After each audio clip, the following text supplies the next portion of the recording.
Let's now shift our focus on the biggest global story that's been unfolding for over 2 weeks now, the escalating Israel-Hamas conflict. Two elderly Israeli hostages held by Hamas in Gaza since the 7th of October massacre were handed over to the International Red Cross on Monday night. 79-year-old Nurit Cooper and 85-year-old Yocheved Lifshitz, who were kidnapped from their homes in kibbutz Nir Oz, were immediately flown by helicopter to a hospital in Tel Aviv. 85-year-old Lifshitz told the media she was thrashed by the Hamas terrorists as she was taken into Gaza, but was subsequently well treated during her 2-week captivity. Seated in a wheelchair, a frail-looking Lifshitz told reporters that a doctor had visited her while she was being held in a network of tunnels within Gaza. She said, and I quote, "I've been through hell. We didn't think or know we would get to this situation. When I was on the bike, my head was on one side and the rest of my body on the other side. The young men hit me on the way. They didn't break my ribs, but it was painful and I had difficulty breathing." She added that the Israeli military had not taken the threat of Hamas seriously enough and that the costly security fence meant to keep Hamas out didn't help at all. At least 220 others, including foreigners, are still being held hostage by Hamas in Gaza. In a statement, Hamas said the two elderly Israeli women were released as a humanitarian gesture. In Israel, the release is being seen as an effort by Hamas to improve its image in the regional and international community. In his first interview with Western media since the 7th of October, Khalid Mashal, a Hamas leader living in Qatar, suggested that the organization would release all civilian hostages if Israel stops its airstrikes on Gaza. Meanwhile, in a rare move, the Israeli intelligence community on Monday presented previously unseen raw footage to the foreign press at a military base in central Israel. The footage, mainly obtained from the body cam cameras of Hamas members and surveillance cameras, is part of an Israeli effort to fight what is described as Holocaust-like denials of Hamas's massacres in Israel. The videos and pictures show murder, torture and even decapitation of Israeli citizens.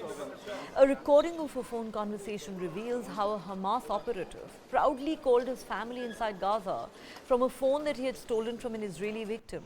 In this conversation, the Hamas operative can be heard talking to his father and saying, "Dad, I killed 10 with my bare hands. Their blood is on my hands. Let me speak to Mom. Please be proud of me, Dad." Meanwhile, Israel's widely anticipated ground invasion of Gaza has got further delayed. Although the army is ready, no green light has been given by the political leadership yet. Aryeh Deri, a veteran Israeli politician and a close ally of Prime Minister Benjamin Netanyahu, has been quoted as saying, "We are over 2 weeks after the terrible terrorist attacks we went through. We must tell the truth, no one was prepared for this. No one was prepared for such a terrible disaster, the large volumes of the murders and kidnappings and a very difficult struggle on several fronts." He said Israel never had a plan for toppling Hamas in Gaza and therefore needs time to evolve a comprehensive plan. Israel's military spokesperson Daniel Hagari has said the military is ready and determined for the next stage in the war and waiting for political instructions. He said Israel is learning from the US experience in the Middle East, but added, "Our war is on our borders, not thousands of miles from Israel." He also said that he was expecting weeks of fighting ahead. French President Emmanuel Macron, a solidarity visit to Israel today, said saving hostages held by Hamas in Gaza must be the first objective of the military campaign, but stressed the need to stop the conflict spreading. Significantly, Macron's office said the French president would propose relaunching a genuine peace process with the aim of creating a viable Palestinian state in exchange for guarantees from regional powers towards Israel's security. As the Israel-Hamas war escalates, the death toll in Gaza has now crossed 5,800.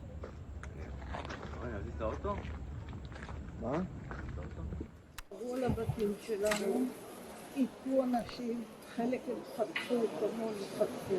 Okay, my mom is telling the horrific stories. She's saying that many people, a swarm of people came through the fence. The defense cost 2.5 billion shekels and it didn't help even a little bit. My mom is saying that she was taken on the back of a motorbike with her body, with her legs on one side and her head on another side. That she was taken through the plowed fields with a man in front on one side and a man behind her. And that while she was being taken, she was hit by sticks by Shabab.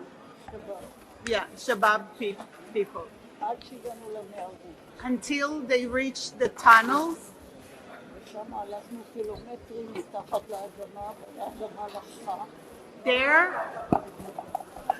There they walked for a few kilometers on the wet ground. There are a huge network of tunnels underneath. It looks like a spider web. Hamas is responsible for civilian casualties, but we will do every effort to avoid them and to fight this war as speedily and as rapidly as we can, but it could be a long war. When this is over, the people of Israel will rebuild their communities and the people of Gaza will no longer live under Hamas tyranny. But first, there's one condition for anything that could happen and the good things that could happen once this war is over. And that condition is that Hamas must be destroyed. The test for the West and for civilization is Hamas.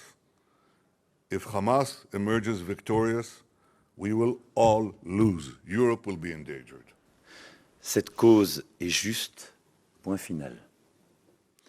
The fight must be merciless, but not without rules, because we are democracies which fight against terrorists, democracies which therefore respect the laws of war and ensure humanitarian access, democracies which do not target civilians or Gaza or anywhere. Respect for the population requires, in this case, to allow access to aid, to restore, and we have spoken about this at length, in great detail, to restore electricity for hospitals, for the sick and the injured, without allowing this electricity to be used to wage war. La coalition internationale contre Daesh. We have taken care to look at all the evidence currently available. Mr. Speaker, I can now share our assessment with the House. On the basis of the deep knowledge and analysis of our intelligence and weapons experts, the British government judges that the explosion was likely caused by a missile, or part of one, that was launched from within Gaza towards Israel. The misreporting of this incident had a negative effect in the region, including on a vital US diplomatic effort and on tensions here at home. We need to learn the lessons and ensure that in future there is no rush to judgment. צה"ל פשטו היום בשטח עזה, סמוך לגבול, כחלק ממאמץ להכנת המרחב לקראת תקיפה ובהמשך האיסוף של מידע בנוגע לנעדרים ולחטופים.